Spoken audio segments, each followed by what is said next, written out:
Ladies and gentlemen, welcome back to the Trending Brief. It is Friday. Happy Friday to all of you. I am currently doing a few jobs. I'm just going to meet someone to collect a desk from. Just like a small foldable desk. I'm just eating something at the moment, just some potatoes. And that's it really, just going to see what happens from here. Of course, everyone's going a bit crazy about the UK digital ID cards. I'm sure I'll be discussing that later on.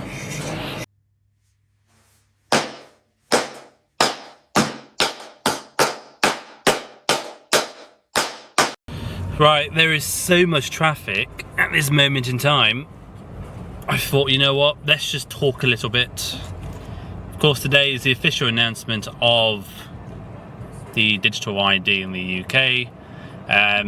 They're hoping that most people should have it by 2025, last I checked. I'll need to go home and actually watch the official announcement though today, because I've only seen the details in the last couple of days. And it seems a bit odd why all these news articles are speculating already on something that hasn't officially really been rolled out. But maybe that's another question entirely. But, you know, I think it's something that was inevitable anyway. If it didn't happen now, it would have probably happened 5-10 years down the line. You've already got some countries that more or less use some kind of digital ID. Even passports already have like a digital scan anyway on top, so it's not really a massive difference. I think the only main concern a lot of people seem to have though, I think people are kind of concerned, especially the vulnerable or the poorer people of the country are going to become more impoverished. Maybe they get penalised for wide other services, from like healthcare to, you know, I don't know, like disability benefits, DWP, things like this. I think it's, again, I think because people don't know, people always fear what they don't understand, especially when it's not really being cascaded well. And, you know, rightfully so, people have a right to be concerned about, you know, how safe is their digital ID, if given the fact, you know, in this year alone, it's been at least 4 really big supermarkets that's been infiltrated by some form of cyber attack.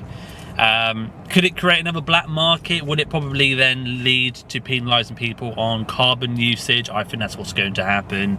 Again, I have speculations, but I don't have definitive answers.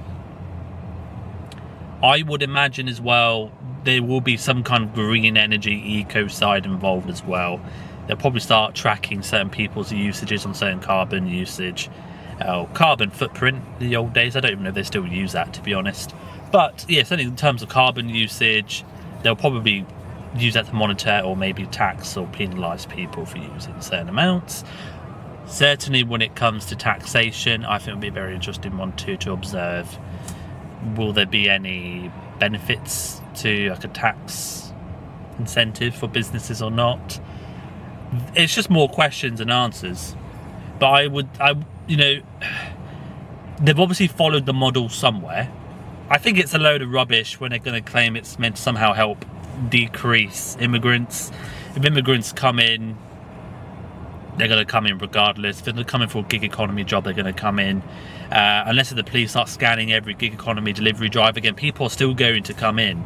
You know, I think if people have gone through tough terrains from one side of the world to the next, I really don't think a digital ID is going to scare any foreigner from France, Paris, Somalia, whatever it is the problem is off. That's my particular perspective on it. I think what certainly they will do though, definitely can do, I think they'll actually start linking that with people's voting history, and I think certainly that will play a part in future polls. Let me know what you guys think of that. I mean, it's exactly the same as the electric car scenario. You know, everyone was whining, saying they don't want electric cars, they either want petrol. But you know what? People said the same thing about diesel. People are complaining when they introduced diesel. So, you know, it's going to happen. It's just a case of how soon you accept it. Okay? You know, I think this whole idea, like, you know, governments don't have a digital imprint of you anyway, in terms of social media, bank account details, you know, dating apps. You know, I think you have to be a little bit naive anyway. You know, sorry to say to you, sorry not sorry. So it's going to happen.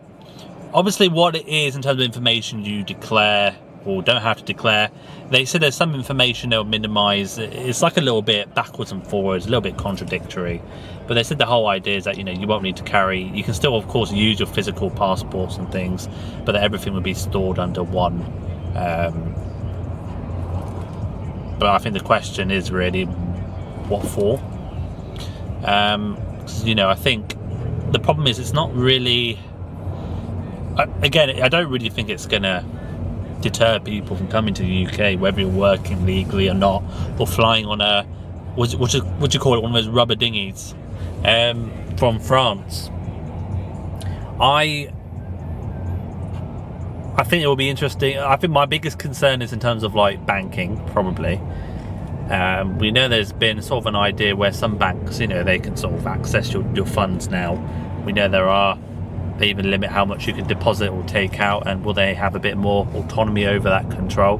That would probably be my biggest concern, to be honest.